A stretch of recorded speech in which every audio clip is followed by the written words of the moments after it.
Good morning students, ये आपका part 16 video इस चैप्टर का। पार्ट 16 वीडियो में अति लघु उत्तरीय प्रश्नों को चलिए देखते हैं फटाफट। पहला क्वेश्चन कह रहा है के के किस मान के लिए निम्नलिखित समीकरण निकाय का कोई हल नहीं है। तो यहाँ देखो आपका a1 बराबर है 3, b1 बराबर है -1, c1 बराबर है -5, a2 बराबर है 6, b2 बराबर है यहाँ पर -2 और c2 बराबर है -k। तो हम लोग जानते हैं कह रहा है कि समीकरण निकाय का कोई हल नहीं है ना, कोई हल नहीं है। तो क्या होता है a1 by a2 equal to b1 by b2 not equal to c1 by c2, यानी कि हो जाएगा 3/6 बराबर -1 बटा -2, ये -2 है, ठीक है। चलिए, और यहाँ हो जाएगा आपका नॉट इक्वल टू -5 बटा -k। तो यह माइनस माइनस काट दो, ये भी माइनस माइनस कट जाएगा, इससे तो कोई मतलब नहीं है, ये कटेगा तो 1/2 हो जाएगा। 1/2 बराबर 1/2 नॉट इक्वल टू 5/k। तो इसे छोड़ देंगे, इन्हीं दोनों को लेंगे। तो यहाँ से क्रॉस मल्टीप्लाई करोगे तो k नॉट इक्वल टू 10, यहाँ से आपका आंसर आ जाएगा। समझ गए। क्वेश्चन नंबर 2 में भी कह रहा है कि a का मान ज्ञात करें जिसके लिए समीकरण निकाय दिए गए हैं का कोई हल नहीं है। यहाँ भी देखो आप a1 1 है, b1 आपका 2 है, c1 आपका -3 है, a2 आपका 5 है, b2 आपका k है और c2 आपका 7 है। तो यहाँ चेक करेंगे ना, कह रहा है कि समीकरण निकाय का कोई हल नहीं है, कोई हल नहीं है, इसके लिए पूछ रहा है। तो यहाँ पे a1 बाई a2 बराबर होगा b1 बाई b2 के, लेकिन c1 बाई c2 के बराबर नहीं होगा, यानी कि 1/5 इक्वल टू हो जाएगा 2/k नॉट इक्वल टू -3/7। तो हम लोग इन्हीं दोनों को ले लेते हैं, बराबर है इसलिए उसको छोड़ दो, कोई जरूरत नहीं है। 1/5 इक्वल टू 2/k, यहाँ से k बराबर क्या आ जाएगा 10 आ जाएगा, k का मान 10 हो जाएगा। क्वेश्चन नंबर 3 में कह रहा है कि समीकरण निकाय x प्लस वाई बराबर 2, 2x प्लस ए वाई बराबर 4 के अनगिनत हल के लिए a का मान ज्ञात। मतलब इसके अनगिनत हल के लिए a का मान निकालना है। तो देखो, तो आप a1 बराबर है 1, b1 बराबर है 1, c1 बराबर ले लेंगे 2, दोनों कौन से बराबर की उस तरफ है, कोई दिक्कत नहीं है। a2 बराबर 2, b2 बराबर है a और c2 बराबर है आपका यहाँ 4। तो कह रहा समीकरण निकाय के अनगिनत हल है, समीकरण निकाय के अनगिनत हल है, अनगिनत हल है, इसलिए a1 बाई a2 बराबर होगा b1 बाई b2 और बराबर हो जाएगा c1 बाई c2 के। तो 1/2 बराबर 1/a बराबर 2/4, ये भी कटेगा 1/2, कोई भी दो को इसको बराबर कर लेते हैं। 1/2 बराबर 1/a, क्रॉस मल्टीप्लाई करो, a बराबर 2 आ गया। चलते हैं नेक्स्ट क्वेश्चन पे। क्वेश्चन नंबर 5 से देखो, थोड़ा प्रिंटिंग इसका गलत था, लेकिन कोई दिक्कत नहीं, आप इसमें समझ लोगे। कह रहा है समीकरणों के निकाय a1x plus b1i plus c1 बराबर 0, a2x plus b2i plus c2 बराबर 0 के अद्वितीय हल होने की शर्त है, यानी यूनिक हल, यानी इसके लिए होता है a1 by a2 not equal to b1 by b2। दूसरा क्वेश्चन कह रहा है कि a बाई q, ठीक है, a बाई p है, सॉरी a बाई q है, a by q b by p not equal to c by r के हलों की संख्या इस समीकरण निकाय के लिए लिखे।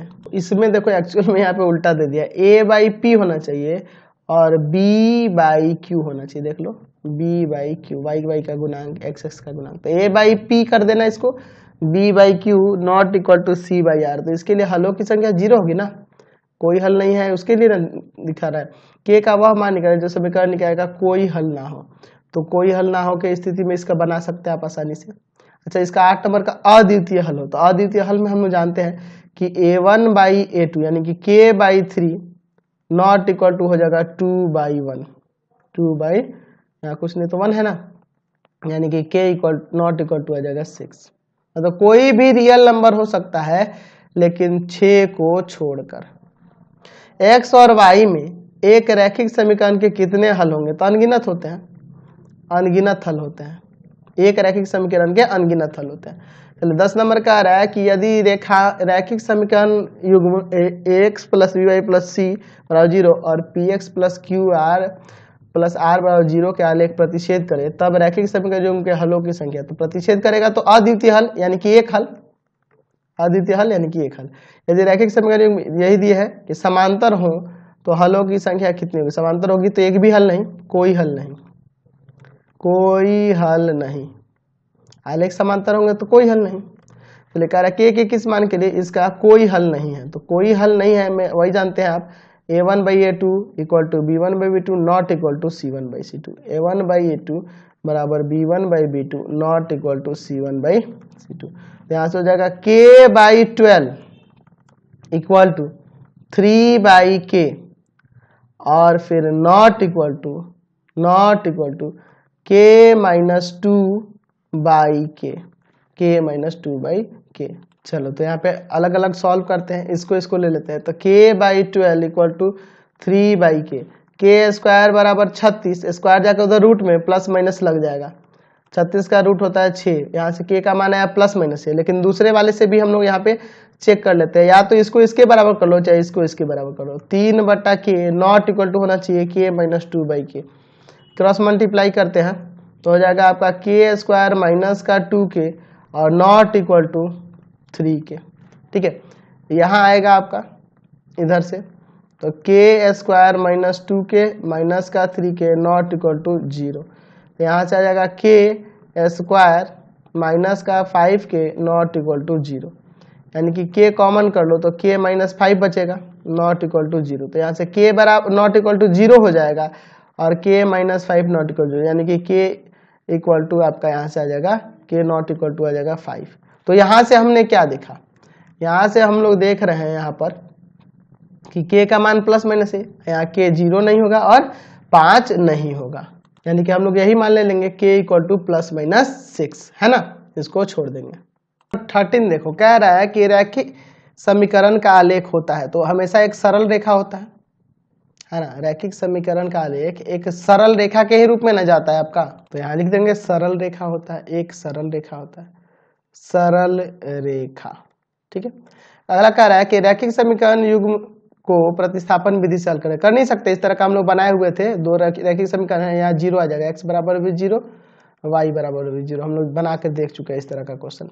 कह रहा है समीकरण इतना तथा युक्त ग्राफीय विधि से कैसा सरल रेखा निरूपित करेगा, प्रतिच्छेदी होगा, समांतर होगा, संपाती होगा। तो देखो यहाँ 1 है, 1/2, यहाँ है 2 और यहाँ है 1, यानी 2/1। तो ये तो बराबर नहीं है, a1/a2 not equal to b1/a2, यानी कि प्रतिच्छेदी रेखा को निरूपित करेगा, प्रतिच्छेदी रेखा, प्रतिच्छेदी सरल रेखाएं होंगी।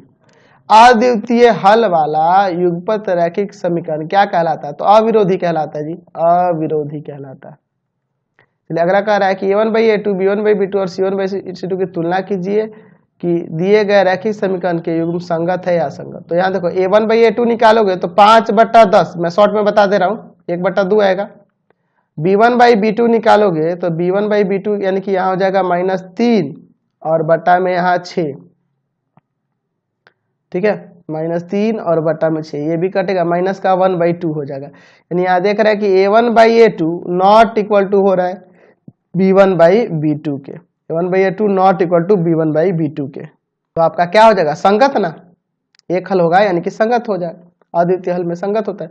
दो रैखिक समीकरण यहाँ दिए गए हैं, ठीक है, ये इसका आलेख कैसा होगा, तो ऐसा कब होता है, जब समांतर होता है, समांतर रेखाएं, समांतर रेखाएं होंगी।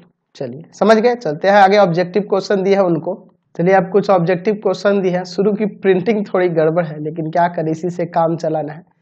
पहला ऑब्जेक्टिव देखो, यहाँ पे मैं लिख दे रहा हूँ, यहाँ पे ठीक है, दिया है a1b2 not equal to a2b1। तो ऐसे समीकरण निकाय जो दिए गए हैं a1x b1y प्लस c1 बराबर 0, a2x plus b2y plus c2 बराबर 0। तो यहाँ से क्या होगा इसके लिए, तो इसको देखो इधर भेज सकते हैं, a1/a2 not equal to b1/b2। तो अद्वितीय हल होता है ना, पहला आंसर। समीकरण 2 दिए हैं, अनंत हल होंगे यदि k का मान क्या होगा। तो यहाँ देखो, आप देखो यहाँ x का गुणांक 1 है, यहाँ 5 है, तो 1/5 बराबर 2/k, क्रॉस मल्टीप्लाई कर देते हैं, k बराबर 10 आ जाएगा, यहाँ से आंसर बी नंबर आंसर। एक किस मान के लिए, यहाँ दो समीकरण दिए गए हैं कि अनगिनत हल होंगे, ठीक है, अनगिनत हल के लिए पूछ रहा है। तो ये भी बहुत ही सिंपल सा क्वेश्चन है। देखो यहाँ पे a-5 दिया है, ठीक है, a-5 है बराबर में, और यहाँ देखो यह कांस्टेंट को उधर भेज दे, समीकरण को यहाँ मैं लिख देता हूँ, 10x प्लस का 5y बराबर में a-5 है, और दूसरा है आपका 20x 20x प्लस में 10y और कांस्टेंट को उधर भेज देते हैं बराबर में a, तो हो जाएगा 10/20 बराबर में 5/10 और बराबर में हो जाएगा आपका a minus 5/2, a minus 5/a ना, सॉरी a माइनस 5/a। तो इसको काट सकते हैं, 1/2 ये भी हो जाएगा, यह भी आपका 1/2 है, कोई भी एक बराबर कर लेंगे, 1/2 बराबर a minus 5/a, cross multiply करेंगे 2a माइनस 10 बराबर a आके इधर घट जाएगा, a का मान आ जाएगा 10, सी नंबर आपका आंसर हो जाएगा। समझ गए। क्वेश्चन नंबर 4 देखो, कह रहा है a के मान जिसके लिए समीकरण निकाय, यहाँ दो समीकरण दिया कि एक अद्वितीय हल है, तो अद्वितीय हल में क्या होता है, a1/a2 not equal to b1/b2, value direct रख रहे हैं, -1 है यहाँ -2 है, तो कट जाएगा।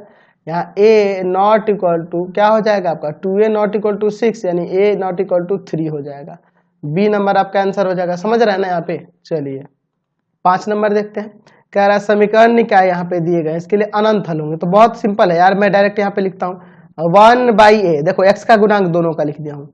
अच्छा अनंत हल है, equal to 2/a minus b, देख रहे हैं ना, और इक्वल टू 5/10, ये भी कट जाएगा 1/2, तो इसको बराबर कर लो ना, 1/a बराबर में 1/2, a का मान 2 आ जाएगा, a का मान 2 आ गया। अच्छा b का निकालने के लिए इसको बराबर कर लेते हैं, तो यहाँ से हो जाएगा a, इसमें गुना करेंगे तो 2a बराबर में a माइनस b, चलो तो यहाँ से इधर लाके घटा दो, a बराबर माइनस का b, ठीक है, तो यहाँ पे a का वैल्यू रख दो 2, तो माइनस b बराबर हो जाएगा 2, यानी कि b बराबर माइनस का 2, तो a का मान 2 आ गया और b का -2, तो दोनों का योग 0 ना हो जाएगा। a नंबर, a के मान जिसके लिए ये दोनों निकाय के लिए एक शून्योत्तर हल हो, एक शून्योत्तर यानी कि 0 को छोड़कर एक हल हो जाए। शून्योत्तर हल होने का मतलब है कि समीकरण निकाय जो है ये एक दूसरे के ऊपर है, यानी समपाती है,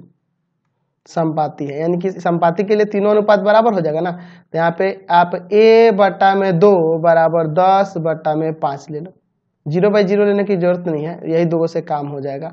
यहाँ पे एक काम करो, 2 से ये जाके उधर गुना करेगा, a बराबर 4 हो जाएगा, शून्योत्तर हल होने के लिए a बराबर 4, ठीक है। चलिए 7 नंबर देखो, समीकरण निकाय इतना तथा इतना के अनंत हल है इसके होंगे, इसके लिए आपको a और b निकालना है, तो बहुत ही सिंपल है, 2/2a है ना x वाला गुणांक, और 3/a प्लस b बराबर में 7/28, अभी मैंने बताया था ना ये वाला क्वेश्चन इसी टाइप का है। तो यहाँ से आप क्या करो, इसको भी काट दो, तो 1/a बराबर 3/a प्लस b बराबर में 1/4, आप दो को बराबर करके देखो, 1/a बराबर 1/4 करोगे तो a का मान यहाँ से 4 आ जाएगा, है ना, a का मान 4 आ गया, तो a का मान 4 आ गया, तो 4 सिर्फ इसी में है, b निकालने की जरूरत भी नहीं है, इसी से पता चल जा रहा है, काहे निकालेंगे हम b। क्वेश्चन नंबर 8 देखो, यहाँ दिया a1/a2 बराबर b1/b2 not equal to c1/c2, तो समीकरण निकाय यहाँ पे जो दिए हैं इनका क्या होगा, तो इसका कोई हल नहीं होगा, ये तो हमें पहले से ही पता है। दो रैखिक समीकरणों के आलेख समांतर होंगे तब रैखिक समीकरण युग्म कैसे होंगे, तो जब समांतर होंगे तो उसका कोई हल नहीं होता है। प्रतिच्छेदी रेखाएं हो तो कैसा होगा, तो प्रतिच्छेदी रेखा में एक हल होता है, किसी त्रिभुज के दो कोणों का योग तीसरे कोण के बराबर है। इसमें देखो तो यह भी जोड़ने पे इसके बराबर हो जा रहा है, यह भी जोड़ने पे इस पे बराबर, अच्छा यह नहीं हो रहा और यह भी नहीं हो रहा, ये दो ऑप्शन सेटिस्फाई कर रहे हैं, दो कोणों का योग तीसरे के बराबर है, दो कोणों का योग तीसरे के बराबर है, यदि दो कोणों का अंतर 30 डिग्री है तब त्रिभुज के कोण निकालिए। तो लेकिन इसमें किसी भी दो कोण का अंतर 30 डिग्री नहीं हो रहा है, लेकिन इसमें अंतर देखो 30 हो जा रहा है, चाहे इसका ले लो चाहे इसका ले लो, हो रहा है ना अंतर 30, तो ए नंबर ऑप्शन आपका सही है। सही देख रहे हैं ना, दो कोणों का योग तीसरे के बराबर है, और दूसरा चीज की दो कोण का अंतर इसमें 30 डिग्री हो जाए, लेकिन इसमें नहीं हो पा रहा, तो ए नंबर आपका आंसर डायरेक्ट हो जाएगा। क्वेश्चन नंबर 12 देखो, कह रहा है किस समीकरण युग्म के लिए अद्वितीय हल संभव है। अद्वितीय हल किसके लिए होगा, तो यहाँ देखो, यहाँ अनुपातिक 1/2 ये नहीं होगा, चलो यहाँ देखो ये 1/a2 not equal to b1/b2 होना चाहिए ना, 1/3 यहाँ भी आएगा, इसमें देखो 2/4 यहाँ हो जाएगा, सी नंबर देख लो, 2/4 काटोगे 1/2 हो जाएगा, ये 1/a2, अब 1/b2 1/-2 होगा, तो कहाँ ये दोनों बराबर है, तो सी नंबर हो जाएगा ना। के किस मान के लिए, इसके संपाती होंगे, संपाती होने पर मतलब तीनों मान बराबर, 1/2 बराबर 2/k बराबर 7/14, इसको छोड़ो ना, कोई भी दो को बराबर लोगे हो जाएगा, k बराबर 4 आ जाएगा। कह रहा है युगपत समीकरण इतना के कैसे निकाय है, देख लो आप अनुपात चेक कर लो, पता चल जाएगा। यहाँ आप क्या देख रहे हैं, 2/4 यानी 1/2, 3/6 यानी 1/2 और यह 5/9। तो देख रहे हैं a1/a2 बराबर है b1/b2 के, c1/c2 के बराबर नहीं है। तो ये कैसा होता है, असंगत, कोई हल नहीं। चलिए ठीक है, अगला क्या कर रहा है, k के किस मान के लिए इसमें अनगिनत हल होंगे। तो बहुत ही सिंपल है, यहाँ x का गुणांक है k-1, यहाँ x का गुणांक है k+1, यहाँ y का गुणांक है -1 और यहाँ y का गुणांक है 1 - k।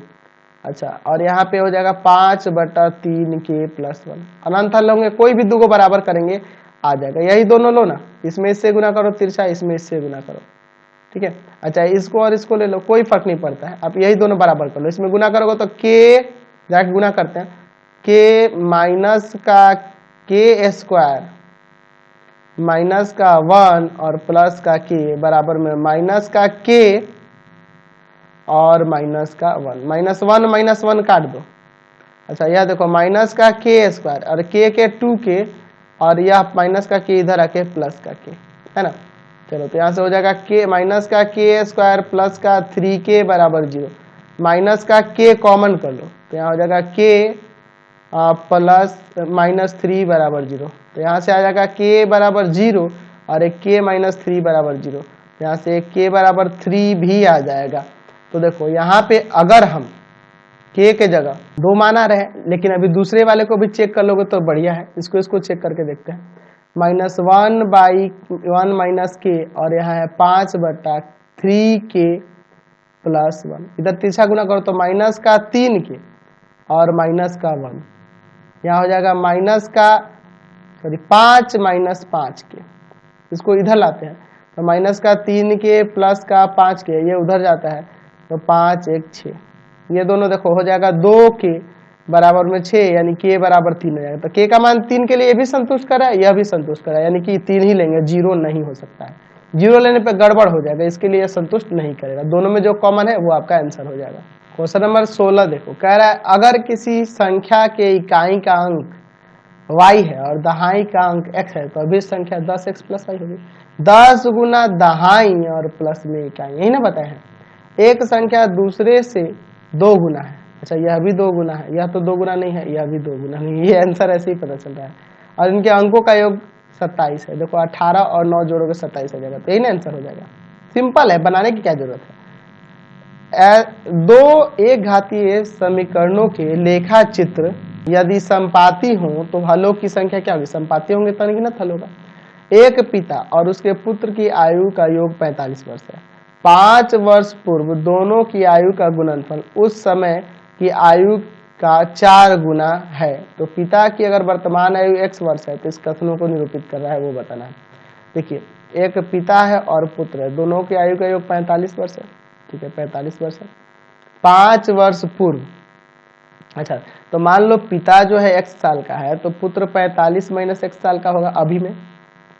5 वर्ष पूर्व दोनों के आयु का गुणनफल, दोनों के आयु का गुणनफल 5 वर्ष पूर्व, दोनों में से 5 घटा दो, ठीक है, या दोनों 5 साल पहले का उम्र हो गया।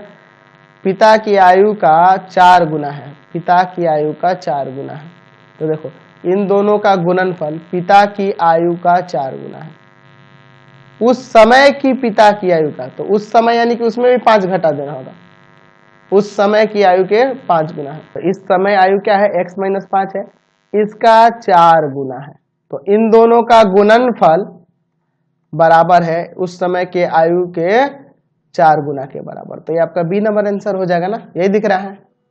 क्वेश्चन नंबर 22 बना लेना यार, एक्स वाई का मान निकालना, बन जाएगा 20। 21 नंबर देखो, वो 2 चर x और y रैखिक समीकरण ax + by - c का कितने हल संभव है, इसके हल कितने संभव है। तो अनगिनत हल है, 2 चर वाला रैखिक समीकरण है ना, तो इसके अनगिनत हल होंगे। 2 चर में 2 एक घातीय समीकरणों के निम्नलिखित में से कौन सा कथन सत्य है। केवल 2 हल हो सकते हैं, एक और केवल 1 हल हो सकते हैं, कोई भी हल नहीं हो सकता है और अनगिनत हल हो सकते हैं। कौन सा असत्य है यह पूछ रहा है, तो 2 हल तो कभी भी नहीं हो सकते हैं, ठीक है, बाकी तीनों कंडीशन लागू हो सकता है। इसका पूछ रहा है कितने हल होंगे, यार चेक कर लो ना आप, 3/9 है, 1/3 है और 5/15 है, सब 1/3 है, यानी कि अनगिनत हल होंगे ना, तीनों बराबर हो गया, a1/a2 b1/b2 c1/c2 तो अनगिनत हल हो जाएंगे।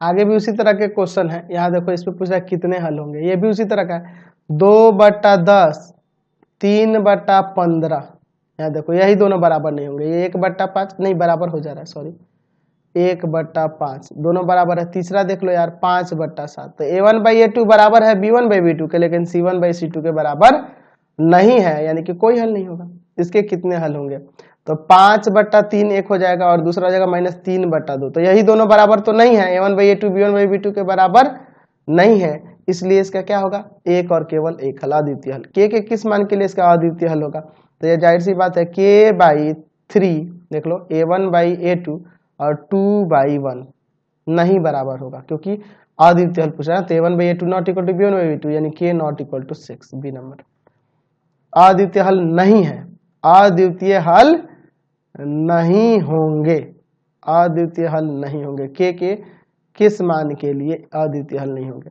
यहाँ पे देखो k बटा में क्या हो जाएगा 4 और 3/1, तो अगर k का मान 12 हो जाए ना, अगर यहाँ पे 12 रख दोगे तो इसका कभी भी अद्वितीय हल नहीं होगा, क्योंकि इसमें a1/a2 आने लगेगा बराबर b1/b2 के, इसलिए इसका क्या हो जाएगा, अद्वितीय हल तो कभी नहीं होगा, यानी कि k का मान यहाँ 12 ले लेंगे। ठीक है, अगर अद्वितीय हल होंगे उसके लिए कहता तो नॉट इक्वल टू 12 आता है आंसर। ये सब भी क्वेश्चन उसी तरह के हैं, के किस मान के लिए इसका कह रहा है कोई हल नहीं है, तो a1/a2 बराबर b1/b2 और नॉट इक्वल टू c1/c2, यानी कि 3/6 बराबर -1/-2 और नॉट इक्वल टू -5/-k। इसको काट दो, इसको काट दो, ये कटेगा 1/2 ही आएगा, यही दोनों को ले लो, तो यहाँ से आपका k नॉट इक्वल टू 10 आ जाएगा। ये भी निकाल देना, अद्वितीय हल के लिए बता रहा है, ये भी अद्वितीय हल के लिए, ये भी निकाल लोगे आप आसानी से। क्वेश्चन नंबर 33 देखो, यहाँ पे कह रहा है दो एक घातीय समीकरणों का लेखा चित्र यदि प्रतिच्छेदी हो तो हलों की संख्या कितनी होती है, एक होती है। सिंपल क्वेश्चन है यार। क्वेश्चन नंबर 34 देखो, दो एक घातीय समीकरणों के लेखा चित्र यदि समांतर हो तो हलों की संख्या कितनी होती है, कोई हल नहीं, कोई हल नहीं होगा, यानी 0 हल होगा। दो एक घातीय समीकरणों का लेखा चित्र यदि संपातित हो तो अनगिनत हल। यहाँ पे दो समीकरण देखेगा, कौन सा कथन इसके लिए सत्य है, तो देख लेते हैं, अनुपात चेक करो, 2/5 5/-2, यही दोनों बराबर नहीं दिख रहा है, तो यानी कि ये प्रतिच्छेदी रेखाएं होंगी। चलिए इसमें देखो, इसमें भी बताना कौन सा कथन सत्य होगा इसके लिए, तो यहाँ देखो 3/6 है, -2/-4 है और -3/-2 है, तो यह कटेगा तो आपका 1/2 हो जाएगा, यह भी आपका 1/2 हो जाएगा। तो a1/a2 बराबर है b1/b2 के, लेकिन c1/c2 के बराबर नहीं होगा, तो इसके लिए क्या होगा जी, तो यहाँ पे कैसा रेखाएं होंगी, तो ये समांतर रेखाएं होंगी, यहाँ से यही ना पता चल रहा है। क्वेश्चन नंबर देखो यहाँ पे 39, ये दो समीकरण दिए, कौन सा निकाय होगा इसके लिए क्या होगा, तो देख लो यार, मैंने बताया है कि जब a1/a2 बराबर हो जाए, नॉट हो बराबर b1/b2 के, तो इसके लिए होता है अविरोधी, अविरोधी। ठीक है, अविरोधी कब होता है, जब a1/a2 बराबर हो b1/b2 के और c1/c2 के बराबर ना हो तो विरोधी हो जाता है, और तीनों बराबर होते हैं तब उसमें वह आश्रित होता है। तो इसमें चेक करना है, ये देखो क्या होगा, 2/1 यहाँ आएगा -4/-2 और आएगा -3/5, यही ना तीनों है अनुपात, अगर देखोगे तो ये तो कट जाएगा 2 बार में, तो ये बराबर हो जाएगा, a1/a2 बराबर है b1/b2 के, लेकिन c1/c2 के बराबर नहीं है, तो विरोधी हो जाएगा। चलिए यहाँ भी देख लो, यहाँ देखो इसका गुणांक 1 है, तो 1/2 समझो, शॉर्ट में बता रहा हूँ ना, 3/-5, तो यही दोनों बराबर नहीं है, a1/a2 बराबर नहीं है b1/b2 के, तो इसके लिए क्या होता है, इसके लिए अविरोधी होता है।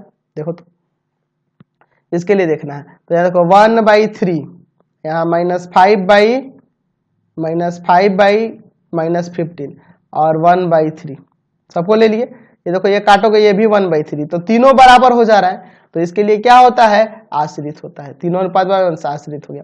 x बराबर -5 का आलेख कैसी सरल रेखा होगी, x बराबर -5, तो -5 इधर से न जाएगा तो x अक्ष के समांतर जाएगा, x अक्ष के समांतर होगी। चलिए अब देखो क्या कर रहा है, y माइनस 4 बराबर 0 के आलेख कैसे प्राप्त होंगे? तो y बराबर -4, y -4 बराबर 0 यानी y बराबर 4, तो y बराबर 4, सॉरी इसका देखो थोड़ा गड़बड़ हो गया यार। क्वेश्चन नंबर 42 का फिर से देख लो आप लोग, ठीक है। कह रहा है x बराबर -5, तो x बराबर -5 जो होगा इधर से ना होगा, x अक्ष यही ना है, -5 इधर होगा, x बराबर -5, तो क्या है यह x अक्ष है और यह y अक्ष है, तो क्या है यह y अक्ष के समांतर है या x अक्ष पर लंब है?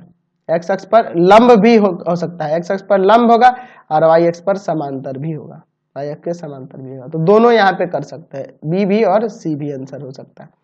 चलिए y -4 बराबर 0 के लिए, तो y -4 बराबर 0 यानी कि y बराबर 4, तो y बराबर 4 कहाँ से जाएगा? y बराबर 4 ऊपर इधर कहीं होगा, 1 2 3 4 इधर से ऐसे कहीं जाएगा y बराबर 4 के लिए, यानी y -4 बराबर 0 के लिए। तो ये कैसा हो रहा है? तो x अक्ष के समांतर है ना, या फिर y अक्ष पे लंब भी कह सकते हैं, तो x अक्ष के समांतर ही है, y अक्ष पे तो लंब दिया नहीं है। कह रहा इतना का प्रतिच्छेद बिंदु के निर्देशांक क्या होंगे? यहाँ से x y का मान निकाल दो ना यार, आप सिंपल लो, x - y बराबर 0 है, x + y बराबर 0 है, y कट जाएगा, 2x बराबर 0, x का मान 0 आ जाएगा और y का भी मान 0 आएगा, 0 और 0 हो जाएगा आपका आंसर बी नंबर। चलिए, तो ये आपका ऑब्जेक्टिव टोटल खत्म हुआ, चैप्टर भी खत्म हुआ। प्लीज आप वीडियो को लाइक शेयर करना नहीं भूलेंगे, चैनल को सब्सक्राइब करेंगे, वीडियो को ज्यादा से ज्यादा फ्रेंड्स में शेयर करेंगे। धन्यवाद, thanks for watching the video.